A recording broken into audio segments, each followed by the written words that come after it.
దేవునికి స్తోత్రాలు. ప్రభు యేసుక్రీస్తు నామంలో ఈ కార్యక్రమం చూస్తున్న మీ అందరికీ శుభాభివందనాలు. మరి దేవుడు మానవుని తయారు చేసి, అతనికి చక్కని మరి ఆహ్, అన్ని రకాల శరీర భాగాలనేటివి స్పష్టంగా, క్లుప్తంగా, చక్కగా దేవుడు 100% ఇచ్చిండు.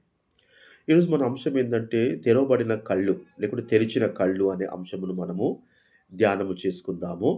మత్తయి సువార్త 9వ అధ్యాయము 29వ వచనంలో 9, 29వ వచనంలో ఏమున్నదంటే, అక్కడ ఇద్దరు గుడ్డివారు ఆయన ఇంట వచ్చి దావీదు కుమారుడు మమ్మల్ని కరుణించుమని కేకలు వేసెను. అంటే ఈ గుడ్డివారు ఈ యొక్క ఎవరు ఈ లోకములో జన్మించినా గాని దేవుడే వారిని సృష్టిస్తేనే దేవుని సృష్టియే ఉన్నది.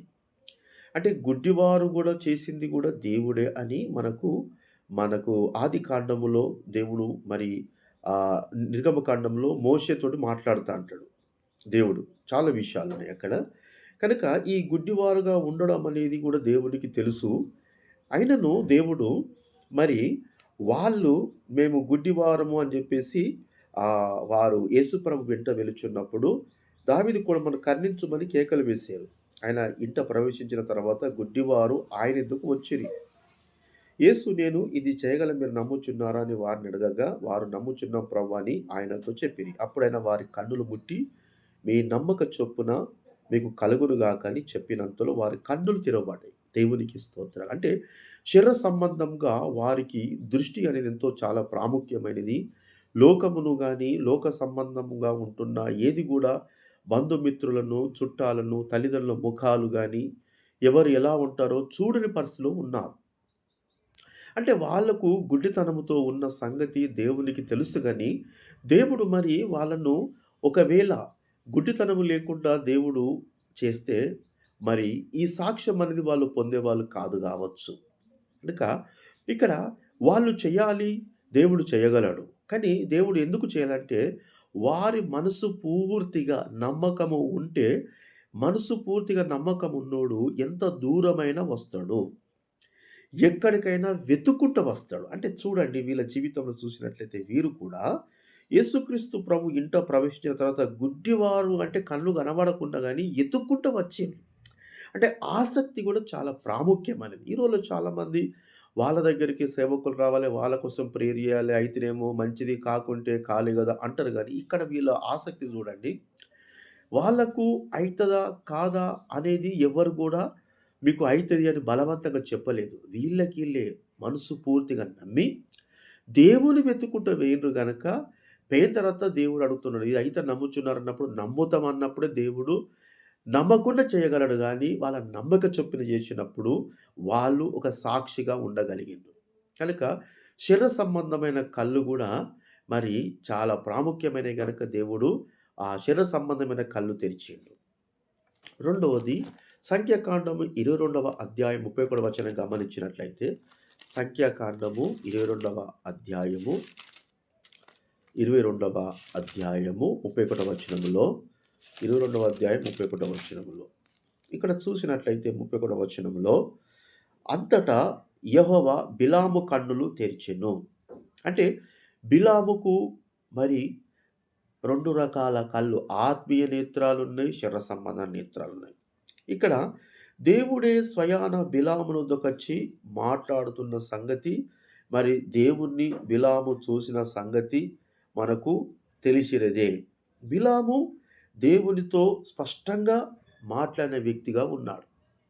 అయితే అలాంటి వ్యక్తికి కాలము గడుస్తున్న కొద్దీ ధన సంబంధమైన కళ్ళు మూయబడ్డాయి. ధనం అనేది కళ్ళకు అడ్డుగా వచ్చి ఈ మూయబడ్డాయి. అంటే లోకంలో ఉన్నది చూస్తున్నాడు, లోక సంబంధంగా చూస్తున్నాడు. ఈరోజు చాలామంది కూడా అంతే. ధన సంబంధమైన విషయంలో వాళ్ళ మనోనేత్రాలు మూయబడతాయి. బయటి ప్రపంచంలో అన్ని చూస్తారు గానీ, ధన సంబంధంగా మాత్రము కళ్ళు దేవుణ్ణి చూసే కళ్ళు పోయి ధనం మీదకి వచ్చేస్తాయి. ఇక్కడ ఏమి జరిగింది అంటే, ఆయన ధనము కొరకు పరిగెత్తుతూ ఉన్నాడు. అప్పుడు ఆయన కళ్ళు మూయబడ్డ తర్వాత గాడితోటి దేవుడు మాట్లాడి, మళ్ళా దేవుడే అతని కళ్ళు తెరిచిండు. దేవునికి స్తోత్రాలు. కనుక ధన సంబంధమైన కళ్ళను దేవుడు మరి తెరిచిండు. కనుక మన విశ్వాసులుగా ఉంటున్న చాలామంది క్రైస్తవ జీవితంలో కొద్ది ధనము అయ్యేసరికి కళ్ళు మూయబడతాయి. పాత స్థితి మర్చిపోతా అంటారు. కనుక మరి దేవునికే దూరమై దేవుడే ఎవరో తెలవదన్నట్టుగానే పోతుంటే మళ్ళా గాడిద అతనికి తెలియజేసే కాడికొచ్చింది. కనుక మనకు కూడా ఎన్ని గాడిదలు ఎంతమంది చెప్పినా గానీ, మన ధోరణి మనకే ధనము కొరకు పరిగెత్తే స్థితిలో మనము ఉండకూడదని దేవుని యొక్క వాక్యం సెలవిస్తున్నది. కనుక ధనము ద్వారా మూయబడ్డ కళ్ళను దేవుడు తెరిచిండు. మూడవదిగా రెండవ రాజుల గ్రంథము, రెండవ రాజుల గ్రంథము 6వ అధ్యాయము 17వ వచనాన్ని మనం చూసినట్లయితే 6వ అధ్యాయము 17వ వచనము. ఇక్కడ మనము దేవుని యొక్క వాక్యాన్ని చూసినట్లయితే గేహాజీ అనటైన మరి దేవుని యొక్క అంటే ఎలీషా దగ్గరికెళ్ళి బయటికెళ్ళిపోయిండు. అయితే ఒక సేవకుని దగ్గర నమ్మకంగా ఉండి ఈ రోజుల్లో చాలామంది ఏమైపోతుందంటే బయటికెళ్ళిపోతున్నారు. ఎళ్ళిపోయినంత మాత్రాన పరిచర్య ఆగుతదా? ఆగదు. ఇంకొక వ్యక్తిని దేవుడు పంపిస్తా అంటాడు. అట్లనే ఎలీషా దగ్గరికి ఇంకొక వ్యక్తిని దేవుడు పంపించిండు. ఇక్కడ సిరియా రాజు ఇశ్రాయేలుతో యుద్ధం చేయాలని చెప్పేసి ఒక ఉపాయం కలిగి ఉన్నాడు. అప్పుడు ఇశ్రాయేలు మీదికి ఆ సిరియా రాజు మరి దండును పంపిస్తున్న సంగతి దైవజనుడికి తెలిసినప్పుడు ఇశ్రాయేలుకు ఆ పలానా స్థలం మీరు పోవద్దని చెప్పేసి ఈ యొక్క ఇశ్రాయేలు రాజుకు దైవజనుడైన ఎలీషా గారు చెప్పినట్టు మనము ఈ భాగంలో మనం చూడగలం 6వ అధ్యాయంలో. వారికి హెచ్చరించినప్పుడు ఇశ్రాయేలు రాజు దైవజనుడు చెప్పినట్టు విన్నాడు. విన్నాడు గనుక ఈ యొక్క ఇశ్రాయేలును దైవజనుడు రక్షించుకోగలిగాడు. అంటే దైవజనుల యొక్క ఉద్దేశ్యం ఏందంటే, అందరు రక్షణ చూసుకుంటారు. స్వలాభము చూసుకోరు. మేమే మంచిగుండాలని చూడరు. నా దేశము, నా రాష్ట్రమా, నా ప్రజలు కూడా బాగుండాలని చెప్పి చూస్తారు. ఇక్కడ రాజు బాగుండాలి. రాజుతో ఉన్న సేవకులు కూడా బాగుండాలని చెప్పేసి ఈ యొక్క దైవజనుడు ఆలోచించిండు. కనుక యుద్ధములు, కొట్లాటలనేటివి దైవజనులు చూడరు. ప్రేమతోటి చూస్తంటారు. రాజుల కొరకు, అధికారుల కొరకు దైవజనులు ప్రార్థన చేస్తారు. ఈ సంగతి చాలామందికి తెలవదు.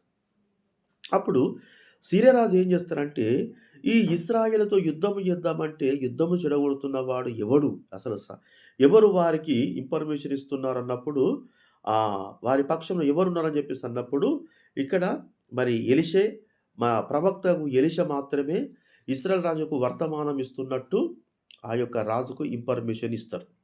అప్పుడు ఈ యొక్క సిరియా రాజు ఏం చేస్తారంటే దండును పట్టుకొని ఎలీషా మీదికి దండెత్తుకొని వస్తా అంటాడు.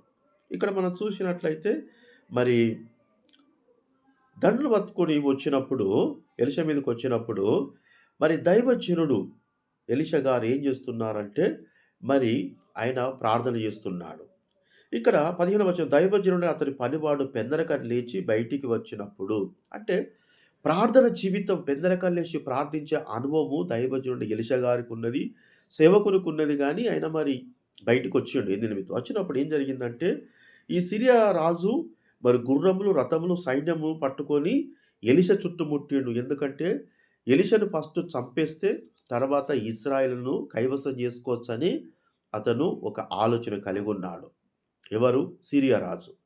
కనుక ఏమి జరిగింది అంటే ఈ యొక్క మరి దైవజనుడు ప్రార్థన ఉన్నాడు. ఈ యొక్క దైవజనుడి దాసుడు ఈ యొక్క సంగతిని మరి ఎలీషా గారికి చెప్పినప్పుడు ఎలీషా గారు మాట్లాడుతున్నాడు. ఏమని? మనము అతడు భయపడవద్దు. మన పక్షున వారు వారికంటే అధికులు ఉన్నారంటున్నాడు. దేవునికి స్తోత్రం. అంటే ఈ యొక్క సిరియా రాజు దండును పంపించిన సంగతి ఎలీషాకు తెలవదు కానీ ఎలీషా గారు విశ్వాసముతో మాట్లాడుతున్నాడు.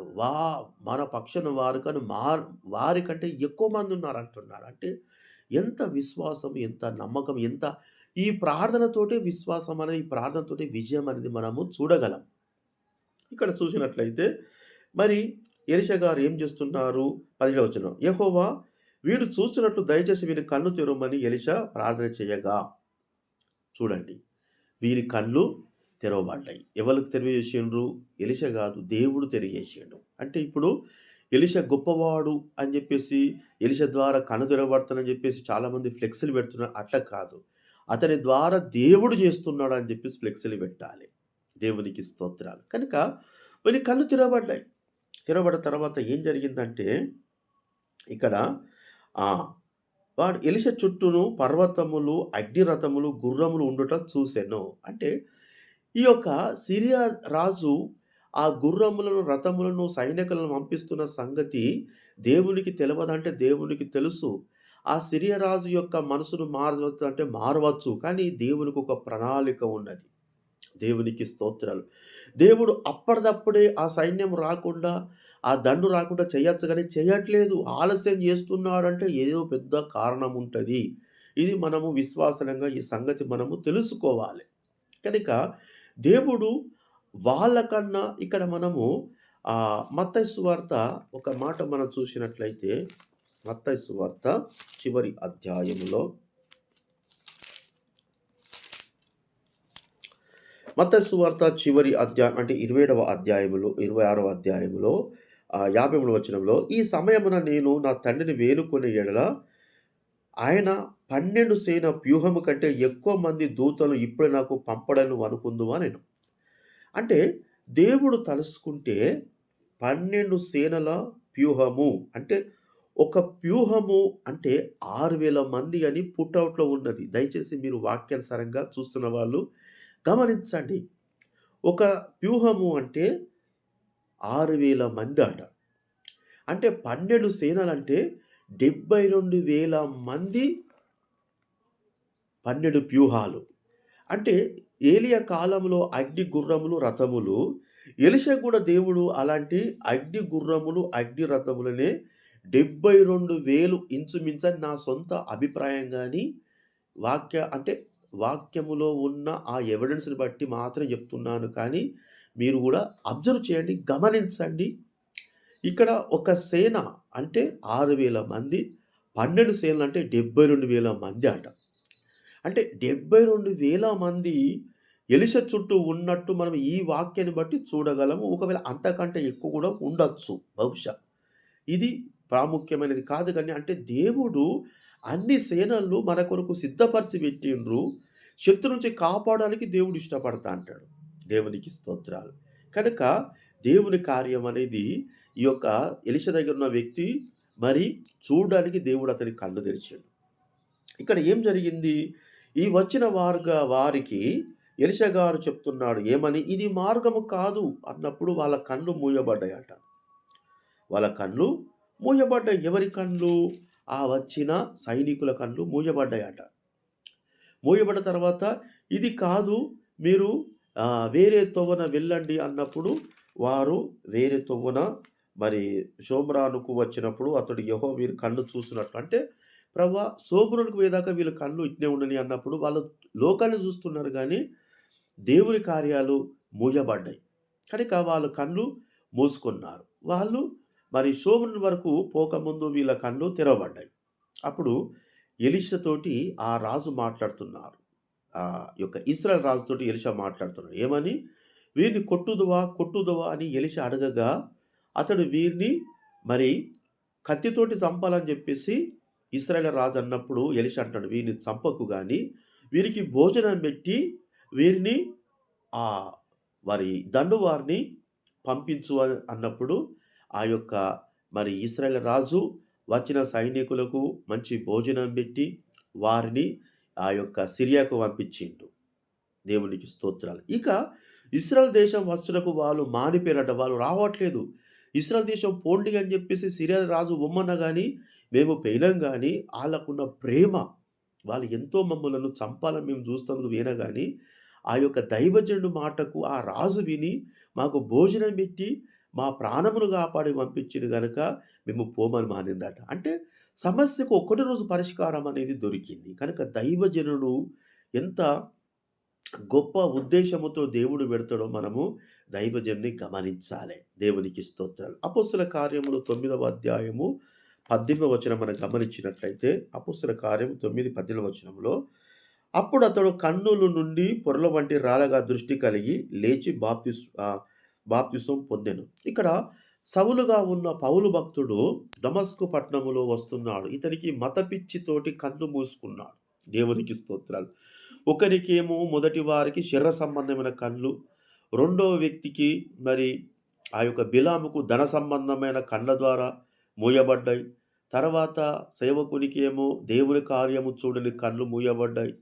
ఈ పౌలుకేమో మతపిచ్చి కళ్ళు మూయబడ్డాయి.